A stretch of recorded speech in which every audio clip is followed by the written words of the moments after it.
pána Magála, tak toto je ďalší z koní, ktorý sa dochoval v Žlečine Motešice. Tento Slavomíra Magála, koník menom Farun, je po otcovi Preci, matka Harun, Furiozo, meno slovenského konu.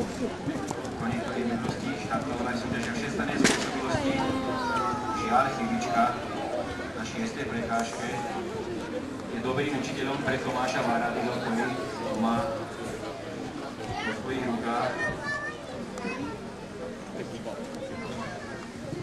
sami, že skočiť naozaj vie, takisto v dobrom tempe. Zatiaľ má 39 dobrých bodov. A s ním dorazať 59, 60,95.